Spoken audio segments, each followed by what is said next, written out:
When you acknowledge that God loves others as much as He loves you, you become a vessel for God's love to flow through, to everyone, including yourself. What's up, my EFF? Let me tell you how it is. You've just stumbled upon God Jots, a series about the nature of love, compassion, joy, and the real-life connection between human beings.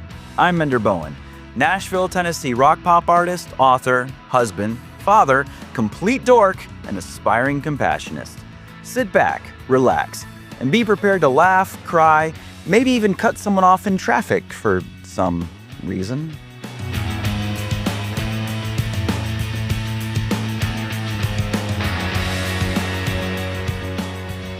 It's easy to think of yourself as the protagonist of your own story, the focal point of your own life. I do it all the time, kind of like I'm living in my own Truman Show.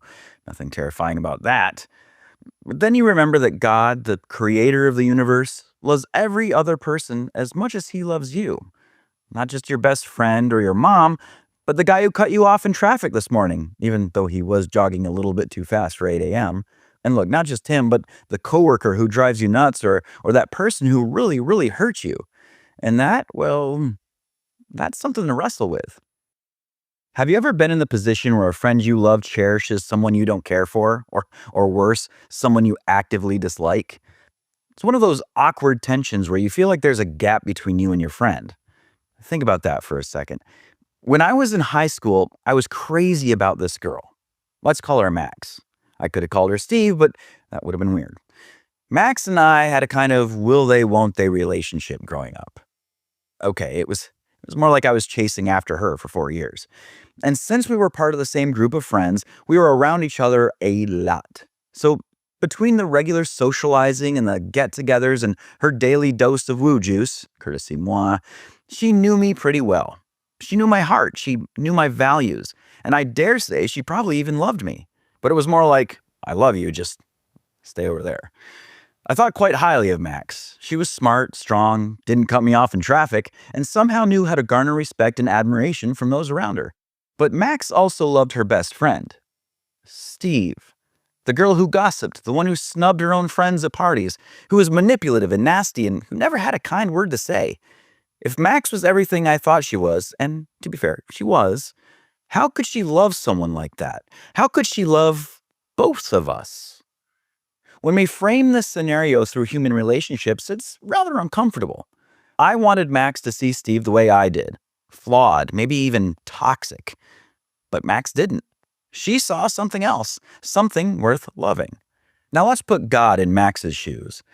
God is not just your friend, though He is the best one you could ever have. He's also the friend of Steve. Steve, the annoying coworker. Steve, the person who really let you down. Steve, the girl who told everyone that you sleep with a pound puppy at night. And He loves them just as much as He loves you. Suddenly, you're in unfamiliar territory. You're not the only one loved, cherished, and valued. Everyone is. And that's hard to swallow. Let's face it, we like exclusivity. Even if we don't admit it out loud, we often operate with the assumption that love is a zero-sum game. We expect that the more love God has for others, the less He has for us. We crave that special place in someone's heart. It's a human instinct to want to be the one. But darn it, God's love doesn't work that way. The real problem is what happens when you reject the ones that God loves. You may think you're justified. After all, not everyone is easy to love, right? We can be dismissive, self-righteous, thinking, I'm the good one here. Surely God sees that. Surely He must agree with me. But here's the tough pill. If you reject what God treasures, another person, you're rejecting a piece of God's heart. And what if someone else, looking at your worst moments, feels the same way about you? What if, through someone else's eyes, you are that unlovable person? Well, shit. It's painful to think that the judgments we cast on others could just as easily be cast on us. Maybe you've been on the receiving end of that already. Have you ever been dismissed, misunderstood, or rejected by someone who doesn't see your worth?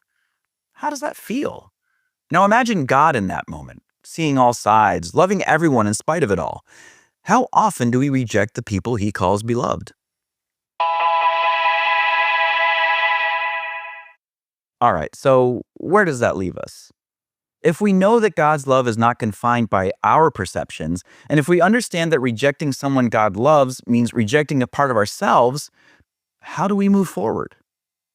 The possibility lies in reorienting our own understanding of love. God's love is infinite, not scarce. It's not that he loves you as much as he loves others, but that his love for you is intertwined with his love for them. It's all connected. Imagine you're holding a prism up to the light. Each facet reflects the brilliance of that light in a different way, but it's all the same source. You and the people you struggle to love are facets of that same prism. God's love shines through all of you, creating different colors, angles, and perspectives. None of it diminishes the beauty of another part of the prism. When we start to see others as reflections of God's love, the impossible becomes possible. Suddenly, there's room for grace. There's room for patience. Suddenly, there's room for grace. There's room for patience. There's even room for the kind of love you didn't think you could muster. That person you find difficult to tolerate, they become an invitation to practice seeing through God's eyes, to practice loving with God's heart. And in doing so, you might find you're not just transforming your relationship with them, you're transforming your relationship with yourself. Scary, yeah, but also kind of beautiful, right? If only I'd thought of this stuff back when I was in high school. Conversion here isn't about changing your beliefs, it's about changing your heart. It's about a shift from self-centered love to God-centered love. When you acknowledge that God loves others as much as he loves you, it's like taking a deep breath and letting go of the need to be the favorite. There's no more competition now. There's no need for comparisons. Instead, you become a vessel for God's love to flow through to everyone, including yourself. But how does that change the way you conduct yourself in daily life?